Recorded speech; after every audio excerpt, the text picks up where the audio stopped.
ta voix et commence à adorer le Seigneur. Élève ta voix et adore le Seigneur. La Bible déclare, l'heure vient et elle est déjà venue, où les vrais adorateurs adoreront le Père en esprit et en vérité. Est-ce que tu peux reconnaître les bienfaits de Dieu dans ta vie?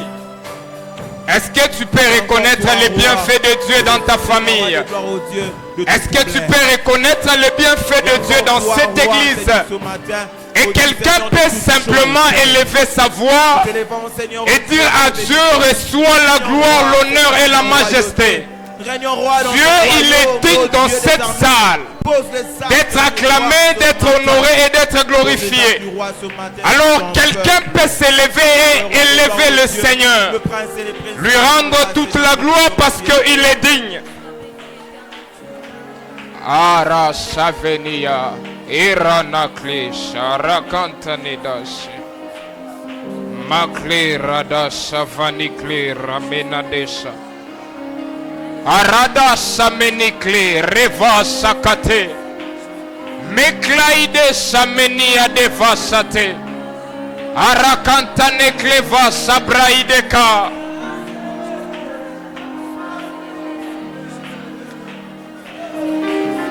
À toi la gloire, Père. À toi l'honneur, Jésus. À toi la majesté. Le Dieu capable d'accomplir ses promesses. Le Dieu qui ne donne pas seulement les promesses, mais le Dieu qui accomplit ses promesses. Les bons bergers Abba, nous te célébrons ce matin. Nous t'élèvons, Jésus. Nous te glorifions parce que tu es digne. Merci pour ta présence. Merci pour ta gloire. Merci pour ton esprit. Merci pour la visitation ce matin. Je te célèbre, Abba. Je te dis merci, Seigneur. À toi l'honneur. À toi la gloire. À toi la majesté. Seigneur Père, nous te bénissons. Abba, nous te recommandons ces quelques minutes. Rends nos esprits sensibles afin de capter ta pensée. Que ton esprit puisse glorifier Jésus. Et à la fin de ce service, je te promets de te remettre toute la gloire. Parce que c'est à toi seul que revient la gloire. Au siècle des siècles, avec l'assemblée, nous disons tous Amen. Est-ce que nous pouvons acclamer Jésus? Est-ce que nous pouvons acclamer Jésus? Alléluia. Alors aide-moi à te lever et à saluer 6 personnes. Dis-leur ceci. Rap VS. Tu lui dis simplement voisin Rap VS. Tu lui salues, tu lui dis Rap VS. Rassure-toi de saluer 6 personnes. Nous sommes en 2026.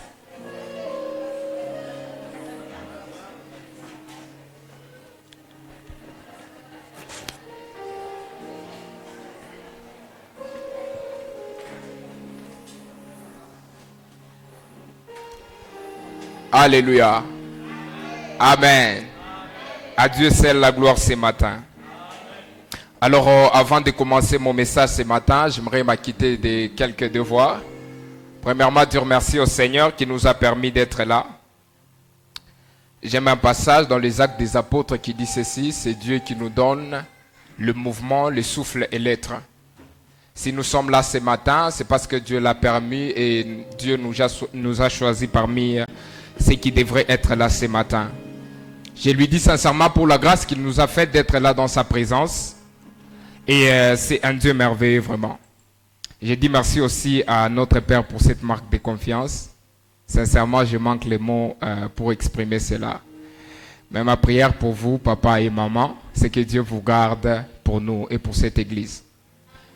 Alors, j'aime beaucoup ce qu'un homme de Dieu dit. Il dit ceci: l'une des choses qui montre qu'une personne est bénie, c'est que Dieu lui donne une très bonne église, mais surtout un bon père spirituel. C'est parmi l'un des facteurs qui montrent qu'une personne est bénie. Et nous, Église Mid, nous sommes sincèrement bénis d'avoir ces couples à la tête de cette église. Alors si vos mains sont libres avec moi, nous pouvons apprécier la grâce de Dieu dans la vie de ces hommes.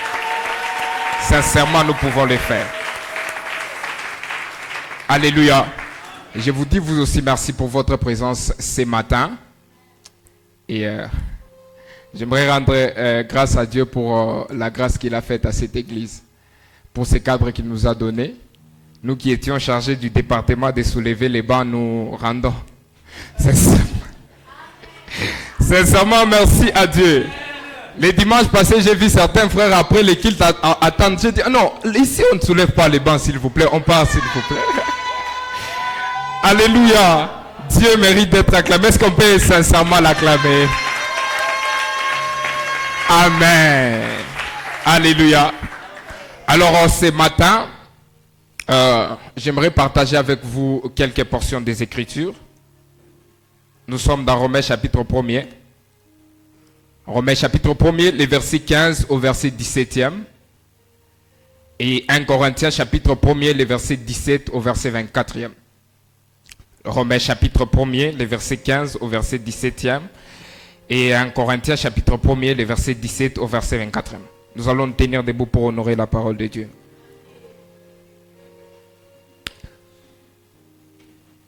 Romains chapitre 1er, les versets 15 au verset 17.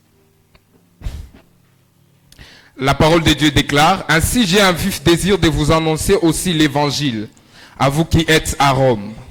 Car je n'ai point honte de l'évangile, c'est une puissance de Dieu pour le salut de quiconque croit, du juif premièrement, puis du grec.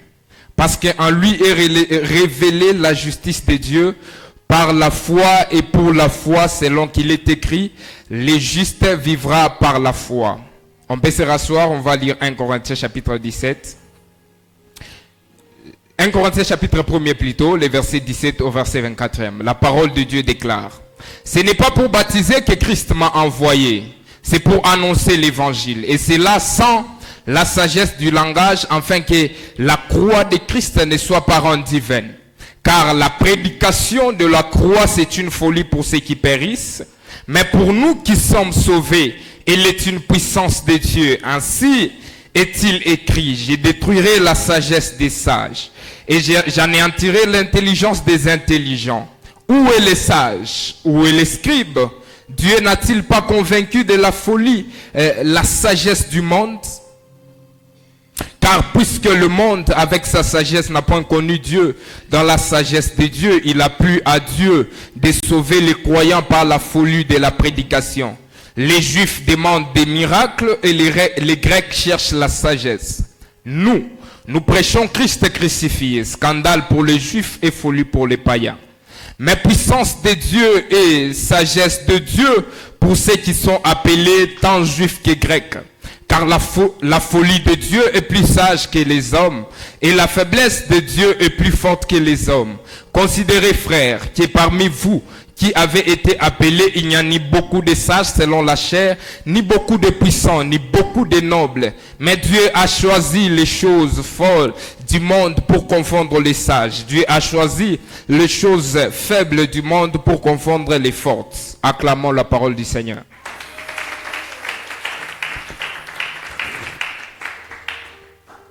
Alors pendant quelques minutes, je vais beaucoup plus me battre avec mon esprit afin de partager avec vous sur ces grands thèmes qui nous a été donné. Évangélisation, ramener le pécheur sur la voie du salut, RAP-VS en sigle. Alors les sous-thèmes que je vais partager avec vous ce matin, c'est je n'ai point honte de l'évangile. Je n'ai point honte de l'évangile. Tel est le sous-thème que j'aimerais partager avec vous ce matin. Alors, j'ai vraiment besoin de votre attention ce matin, bien-aimés dans le Seigneur, parce que je crois que je ne serai pas tellement long ce matin. Alors, si tu n'arrives pas à bien me comprendre au début, ça sera vraiment très difficile pour toi de bien comprendre mon message ce matin. Alors, bien-aimés dans le Seigneur, avant que je ne commence ou je n'entre dans le vif de mon message, j'aimerais partager avec vous quelques vérités qui sont très importantes à comprendre en rapport avec le thème qui nous a été donné. Remarquez que le Seigneur nous a accordé ce thème qui est très important via notre Père, qui est l'évangélisation ou ramener les pécheurs sur la voie du salut. Alors, il y a quelques vérités très importantes que l'Église doit comprendre en relation avec ces thèmes. C'est que dans l'Église, tout ce qui se passe à l'Église, bien-aimée dans le Seigneur, le diable est capable de faire ça.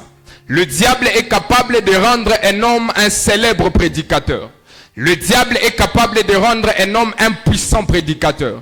Le diable est capable de rendre un homme ou une femme un chantre extraordinaire et acclamé par tout le monde. Le diable est capable de donner à un homme les capacités de donner les prophéties avec exactitude. Le diable est capable même de donner à un homme la puissance ou le pouvoir de faire des miracles et des choses extraordinaires. Mais l'Église doit comprendre une chose qui est très importante. C'est que dans tout ce qui se fait dans l'Église, il y a deux choses principales que le diable est incapable de faire. La première des choses, c'est de ramener un pécheur sur la voie du salut. Dans tout ce que le diable peut faire, il est incapable de prendre seulement un pécheur qui était sur la voie de la perdition et de le ramener sur la voie du salut. Ça, le diable ne peut pas faire. C'est que dans tout ce que le diable peut faire, le diable peut se former une église avec beaucoup de membres comme celle-ci, avec des chantres extraordinaires, des prédicateurs calés dans la parole de Dieu. Mais tout ce qu'il va faire, sa mission finale, c'est de perdre les âmes, les amener loin de la voie du salut. Maintenant, l'Église doit comprendre cette vérité. C'est que l'évangélisation, c'est une clé qui est très importante, que l'Église doit garder et doit chérir. Alléluia. Amen. Je suis rapide. Est-ce que je suis rapide? Alors, l'Église doit comprendre ces vérités, parce que ce sont des vérités très importantes. La deuxième vérité que l'Église doit comprendre, c'est que dans tout ce qu'on fait dans l'Église, la deuxième chose que le diable est incapable de faire, c'est d'amener un peuple à adorer le vrai Dieu dans une vraie adoration. Alléluia. Amen, amen.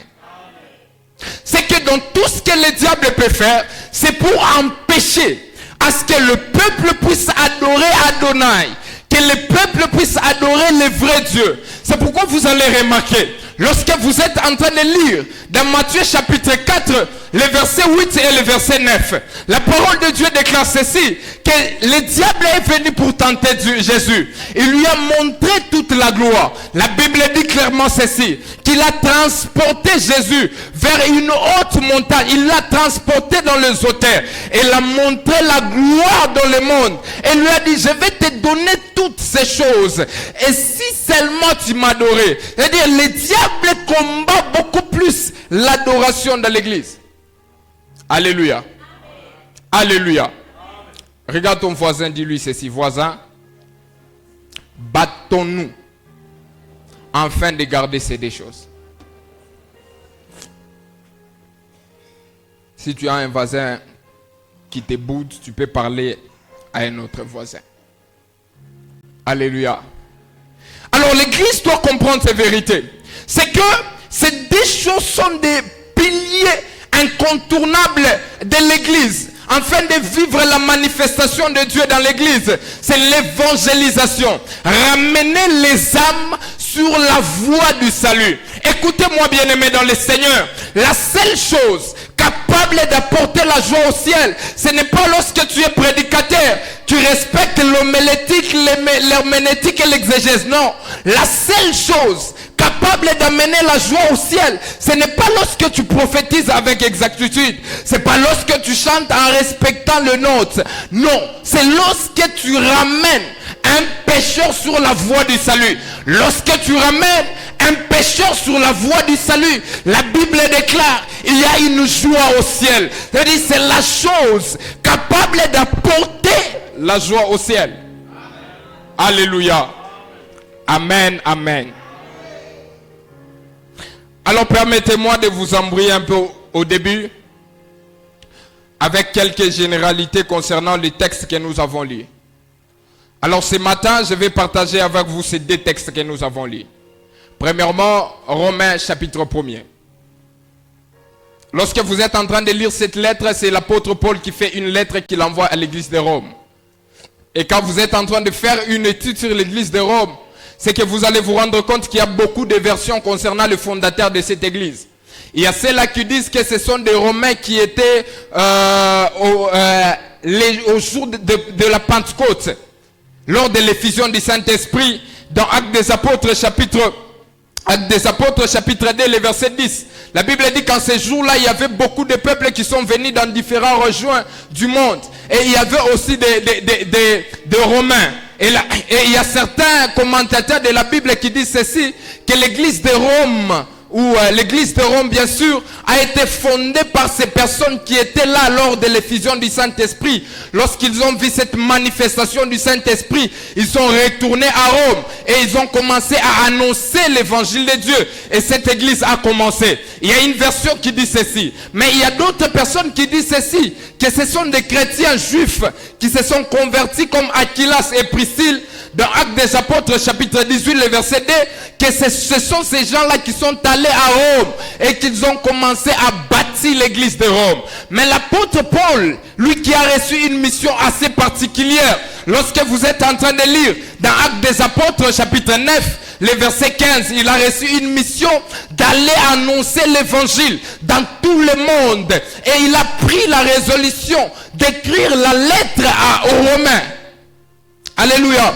C'est comme ça que cette lettre nous est convenue. Et il y a certains commentateurs qui disent ceci, que c'est une lettre où l'apôtre Paul a exposé la doctrine, il a résumé tout, le fondement même de son enseignement. Il a parlé, et j'ai beaucoup aimé, il y a certains commentateurs qui appellent l'épître aux Romains l'évangile selon Paul. C'est-à-dire l'apôtre Paul est en train d'exposer des vérités très importantes concernant la doctrine de l'église, concernant les fondements de l'église. J'ai béni le Seigneur l'année passée, dans l'étude biblique, on a passé toute une année en train d'étudier ce livre, qui est assez particulier.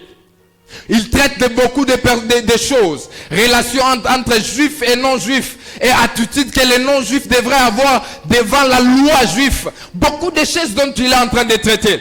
Mais ce matin, j'aimerais partager avec vous cette vérité. Où l'apôtre Paul est en train d'introduire déjà le thème principal de son livre. Parce que quand vous lisez en général ce livre de Romains, l'apôtre Paul est en train de parler de l'évangile sous toutes ses facettes, en montrant aux Romains et aux Juifs que l'évangile ne concerne pas seulement les Juifs. L'évangile concerne tout le monde.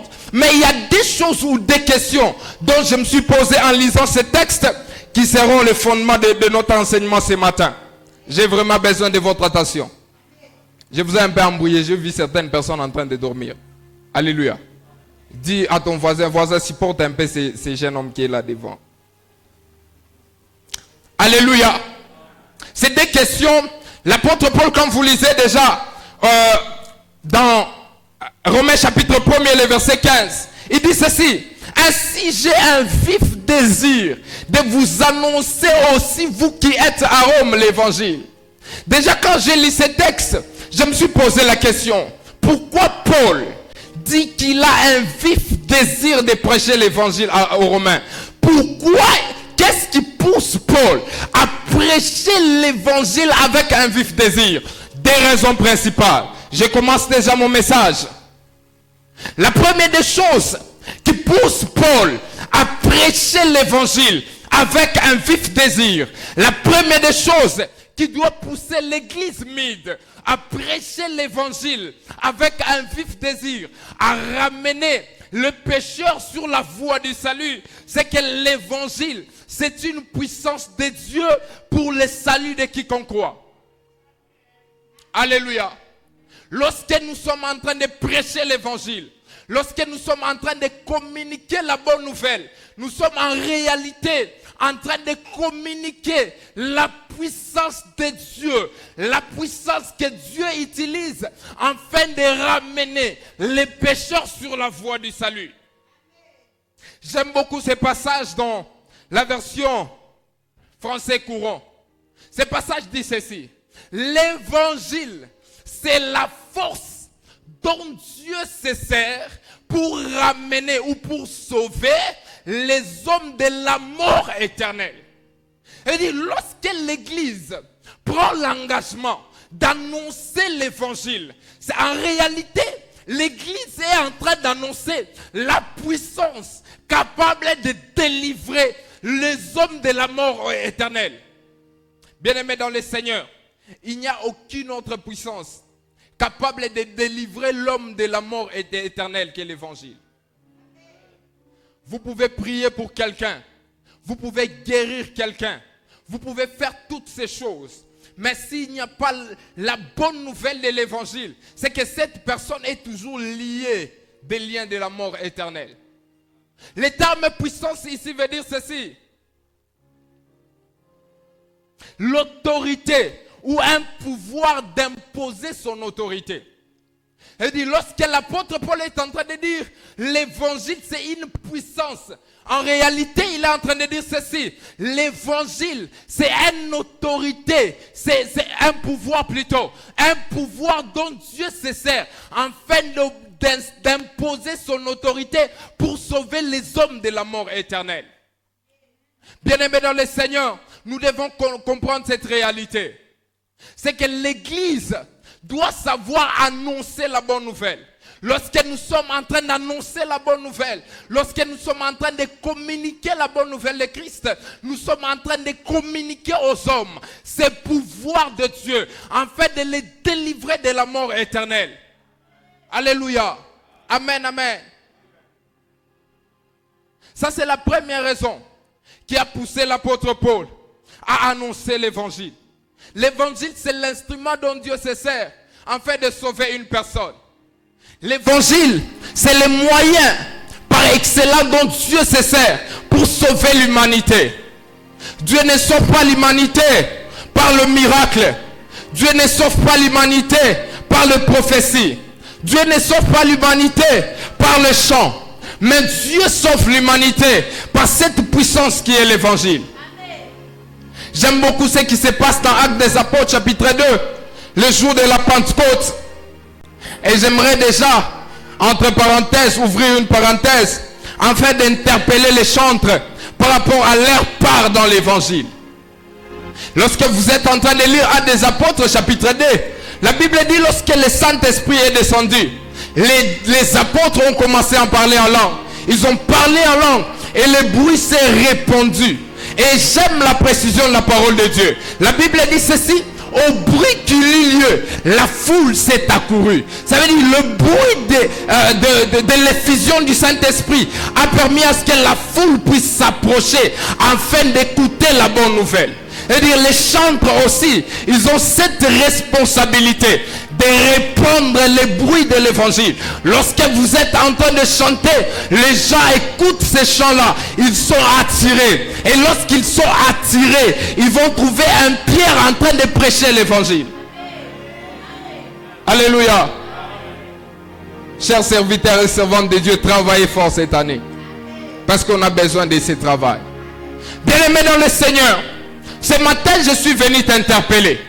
Ce matin, je suis venu réveiller ta conscience pour te dire ceci, que tu peux donner à un homme l'argent, que tu peux donner à un homme une voiture, tu peux donner à un homme une maison, mais toutes ces choses ne peuvent pas les délivrer des liens de la mort éternelle. La seule chose capable de délivrer un homme de la mort éternelle, ce n'est que l'évangile. Si tu aimes ton frère chez toi à la maison, si tu aimes tes parents, tu vas les prêcher l'évangile. Parce que l'évangile, c'est la puissance capable de délivrer l'homme des liens de la mort. Alléluia. Est-ce que tu peux me donner un bon amen? Oh, plus fort que ça. La deuxième des choses, je vous dis qu'aujourd'hui, je ne serai pas tellement long. La deuxième des choses qui pousse l'apôtre Paul à prêcher l'évangile avec un vif désir. La deuxième des choses qui doit pousser cette grande communauté, cette grande église à prêcher l'évangile avec un vif désir. Il dit ceci, parce qu'en lui est révélée la justice de Dieu par la foi. Cela veut dire ceci, que c'est l'évangile, c'est un moyen dont Dieu s'est servi afin de révéler sa justice au monde. Lorsqu'on parle du terme révéler, je ne vais pas entrer beaucoup dans ces choses parce que ce sont des choses réservées aux théologiens. Papa Prince, Moutoumi Elohim, qui vont un peu nous bombarder parce que ce sont eux qui étudient très bien ces choses. Lorsqu'on parle du terme révélation, ce terme veut dire mettre à nu. C'est-à-dire quelque chose qui était caché. On vient, on enlève ce qui cachait cette chose afin de voir très bien et clairement. C'est-à-dire découvrir. Par exemple, lorsqu'il y a la nourriture, on vous présente la nourriture sur la table, cette nourriture est couverte. Il y a la couverture. Mais l'action d'enlever cette couverture, c'est dans le même sens que révélation. Et lorsqu'on dit que l'évangile, c'est le moyen dont Dieu s'est servi afin de révéler sa justice. Cela veut dire ceci, que l'évangile, c'est ce moyen qui permet d'enlever tout ce qui cachait à l'humanité de voir la justice de Dieu. C'est que lorsqu'on parle de la révélation, on est en train de parler de ces moyens de découvrir quelque chose qui était caché. Mais Dieu s'est servi de l'évangile afin de montrer sa justice à l'humanité. Et lorsqu'on parle de la justice, il y a beaucoup de définitions ou de sens du terme justice de Dieu dans la Bible. Mais ce matin, je vais vous parler de trois sens. Lorsqu'on parle de la justice de Dieu, premièrement, on parle de cette nature de Dieu qui fait ce qu'en lui, il n'y a pas de faute. En lui, il n'y a pas de malhonnêteté. Il n'y a pas quelque chose qui fait à ce qu'il puisse un peu frauder. Non. Lorsqu'on parle de la justice de Dieu, on voit la droiture de Dieu. On dit que Dieu, il est droit dans ce qu'il fait. Dieu, il n'est pas malhonnête. Dieu, il n'a pas des choses qui sont cachées à mal. Non. Dieu, il est droit. Il est honnête. C'est que cette action de Dieu ou cette révélation, découvrir qu'en Dieu, il n'y a pas de malhonnêteté. C'est ce qu'on appelle justice de Dieu. Et l'évangile, c'est le moyen que Dieu s'est servi afin de révéler à l'humanité cette autre nature. Cela veut dire, il dit ceci, que lorsque je prêche l'évangile, j'ai amené l'évangile. Cet évangile n'est pas seulement pour les juifs, mais cet évangile est aussi pour les non-juifs. Ça veut dire ceci, bien-aimés dans le Seigneur.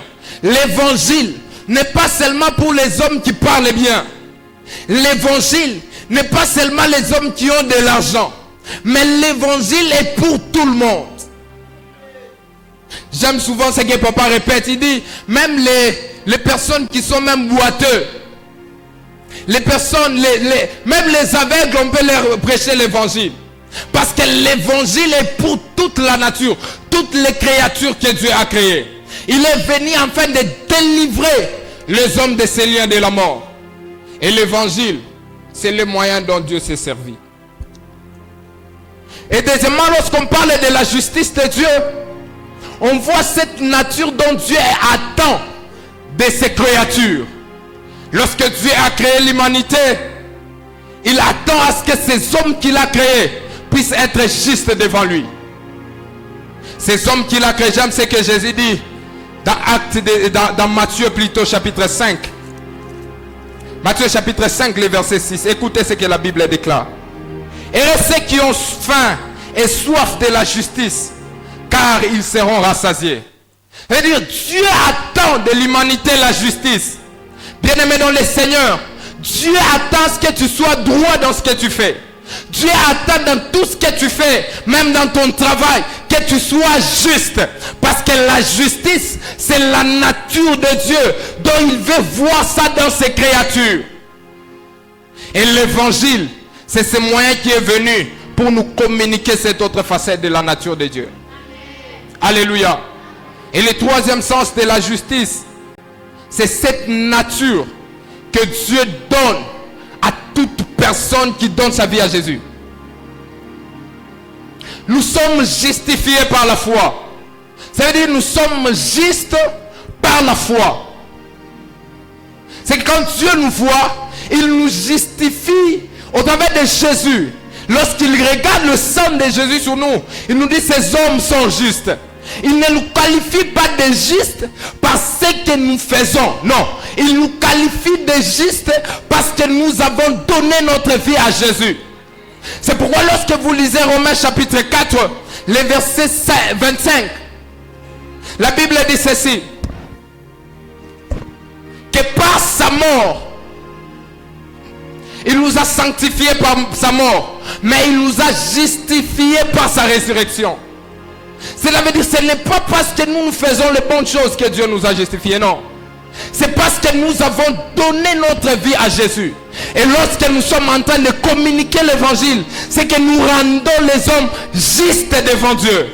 Et comme Dieu veut que tout le monde soit juste devant lui, l'évangile c'est le seul moyen capable de rendre les hommes justes devant Dieu.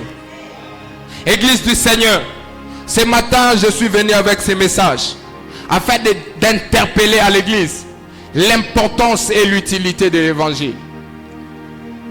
L'importance et l'utilité de l'évangile. Lorsque nous prêchons l'évangile, nous délivrons les hommes des liens de la mort éternelle. Lorsque tu aimes ton frère, tu ne voudras pas que cette personne puisse mourir éternellement. Regarde bien ta famille. Tu sais très bien, avec conscience, que telle personne, il n'a pas une bonne vie. Elle n'a pas une bonne vie plutôt. La seule chose capable de délivrer cette personne, ce n'est pas l'argent. Ce ne sont pas les cadeaux. Mais c'est lorsque tu prêches à cette personne l'évangile. Mais écoutez très bien. Il y a beaucoup d'obstacles à l'évangile. L'apôtre Paul a connu ces obstacles de l'évangile. Et je crois que l'église pourra aussi connaître ces obstacles de l'évangile. Lorsque vous êtes en train de lire dans le passage des Romains que nous avons lu, les versets 16, il introduit ces passages avec une parole très forte, qui est même l'intitulé de nos thèmes. Il dit, car je n'ai point honte de l'évangile. Je n'ai point honte de l'évangile. Pourquoi il dit je n'ai point honte de l'évangile? Parce qu'à l'époque de l'apôtre Paul, il fallait avoir du courage pour prêcher l'évangile. C'est pourquoi nous avons lu 1 Corinthiens chapitre 1er. C'est qu'il faut avoir du courage pour prêcher l'évangile. C'est pourquoi il dit ceci, il proclame à toute l'église de Rome. Il dit, frères bien-aimés, moi que vous voyez là, je n'ai point honte de l'évangile. Pourquoi il dit je n'ai point honte de l'évangile?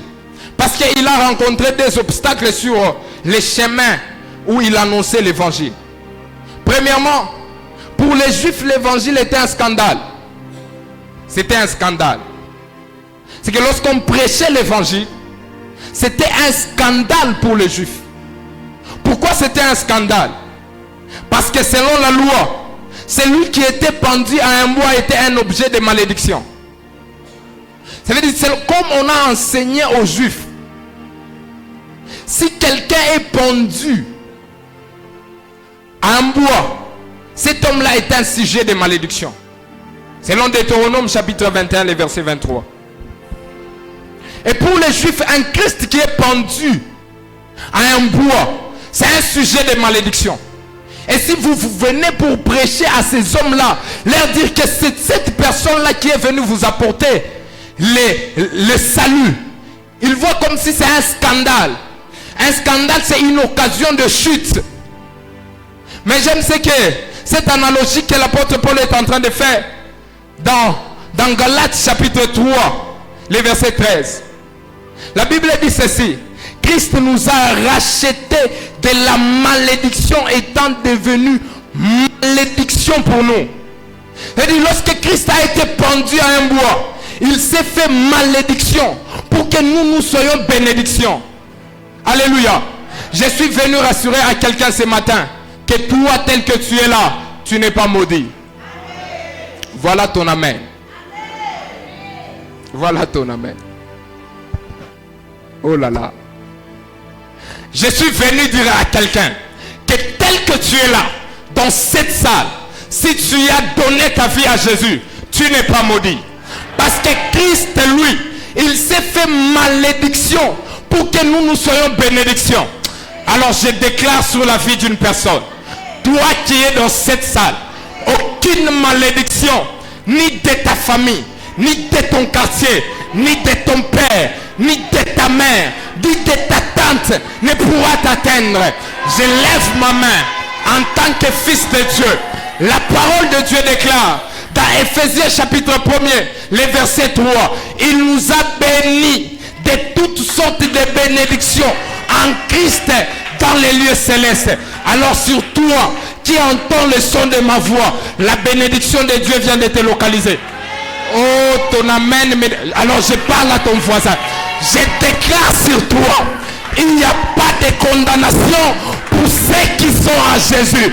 Alors je déclare que cette année 2026, tu iras de l'avant. Tu vas conquérir. Tu vas posséder tout ce qui était impossible les années passées. Par les mandats de Jésus, cette année, tu vas posséder tout cela. Oh, ton amen. Au mangare voisin, regarde ton voisin, dis-lui voisin, nous sommes bénis de toutes sortes de bénédictions. Alors personne ne pourra te maudire. Écoute, j'aime une portion de la Bible. Balak appelle Balaam. Il dit, maudis-moi ce peuple, le peuple d'Israël. Il dit, maudis-moi ce peuple. Ce qui est surprenant, c'est que lorsque Balaam se tient devant le peuple d'Israël, au lieu de maudire, il commence à bénir. Mais le roi ne comprend pas. Il dit, je t'ai appelé pour maudire ce peuple. Il dit ceci, c'est lui que Dieu a béni. Personne ne peut le maudire. Oh mon Dieu, mon roi. Alors je lève ma main droite sur toi. Comme Dieu t'a béni, personne ne peut te maudire. Toute malédiction qu'on a déclarée sur ta vie, elle commence déjà à se transformer petit à petit en bénédiction. Ah, tu ne m'as pas compris. Si tu m'avais compris, tu allais te tenir debout et dire très fort, Amen, je reçois. Oh là là. Christ s'est fait malédiction pour nous, bien-aimés dans le Seigneur. Si toi, tu as donné ta vie à Jésus, et ce qui est étonnant, ce qui est un peu choquant, c'est que cette bénédiction ne s'attache pas à tout le monde. Cette bénédiction ne s'attache qu'aux personnes qui ont Christ dans leur vie. C'est même si tu as sauté pendant que j'ai déclaré là, si tu n'as pas donné ta vie à Jésus, tu as fait seulement mal à ton corps. Ça là, s'attache aux personnes qui sont dans notre famille.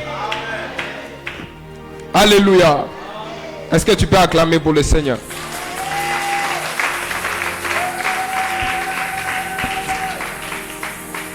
Alors bien aimé dans le Seigneur, prêcher l'évangile c'était un obstacle.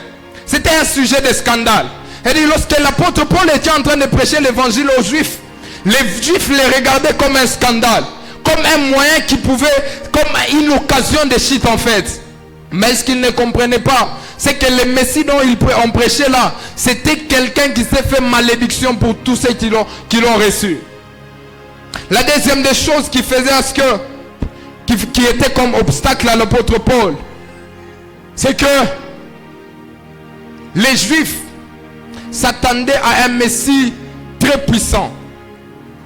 Un Messie qui viendrait rétablir la royauté de David. Pas un Messie qui mourrait sur la croix. Celui qui mourait sur la croix, c'était un Messie qui était faible. Et il s'attendait à quelqu'un qui viendrait enlever la domination de Rome, la domination de César.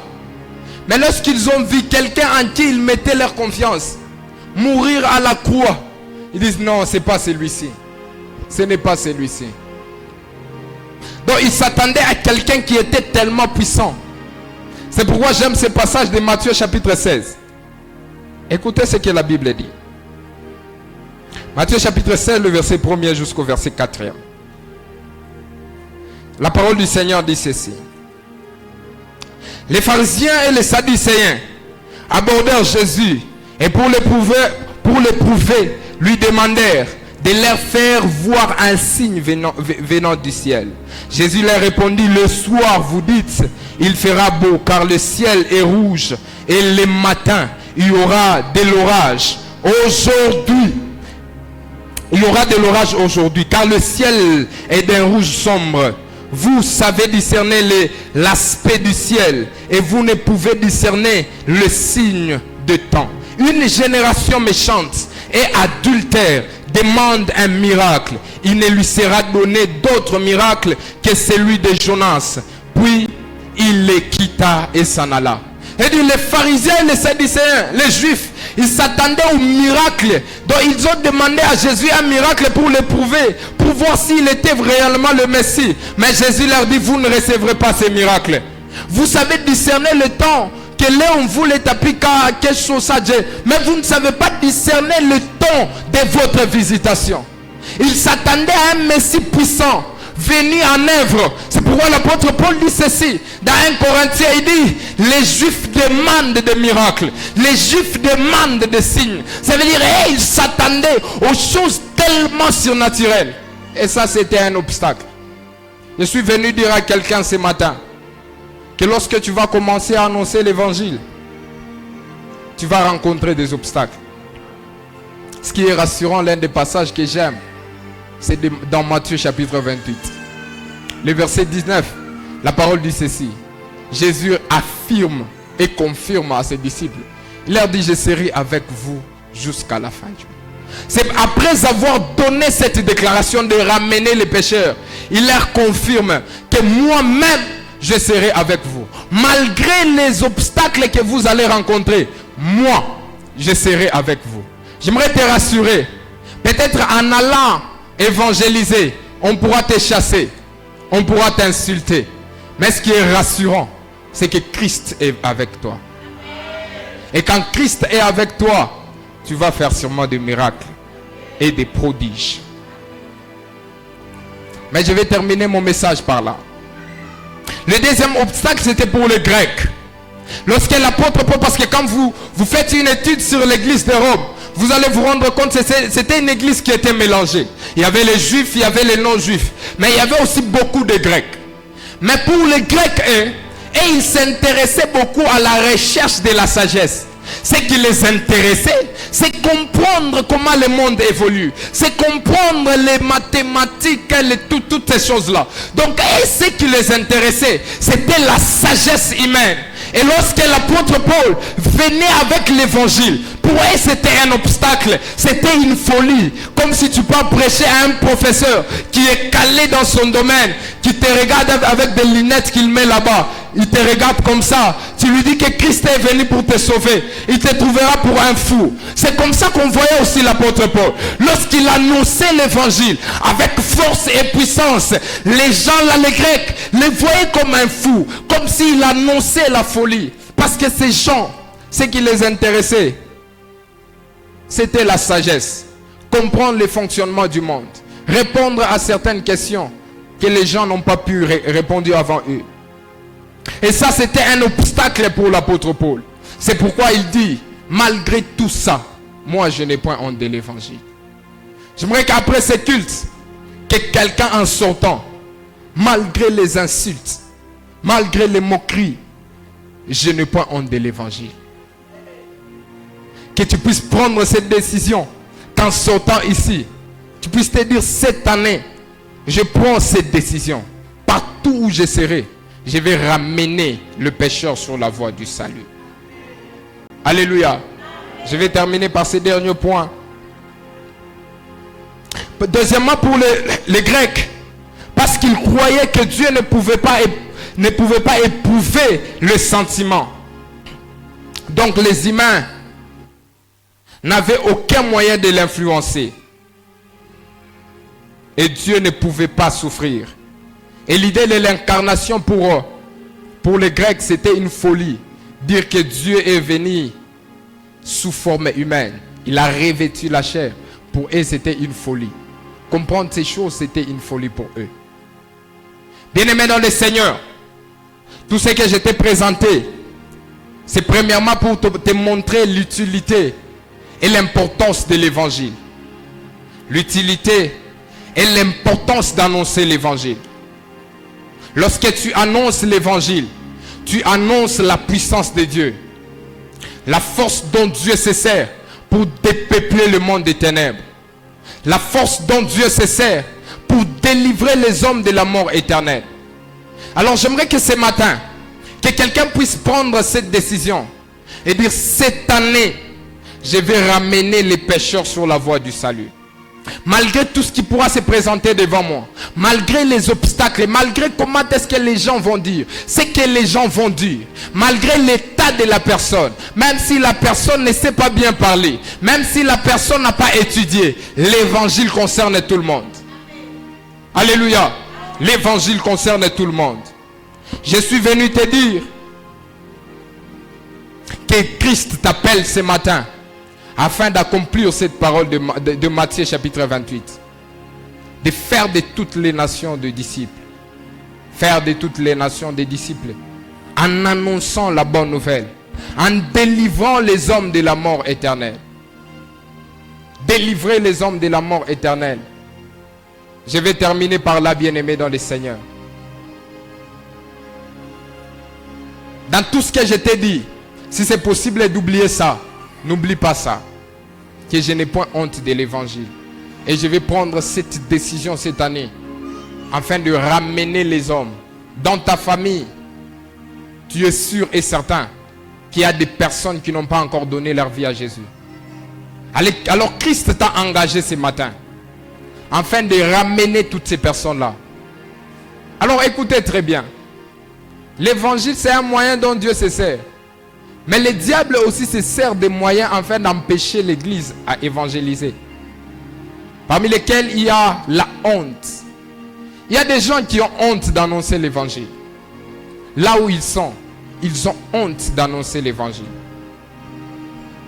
Parce que l'évangile, c'est cette puissance dont Dieu se sert pour dépeupler le monde des ténèbres. Alors le diable aussi manipule, le diable aussi utilise des stratégies afin d'empêcher l'église à annoncer l'évangile.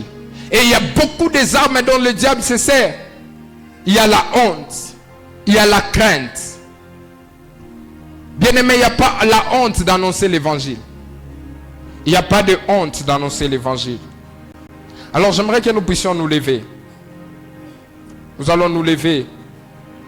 N'oublie surtout pas ça, bien-aimé.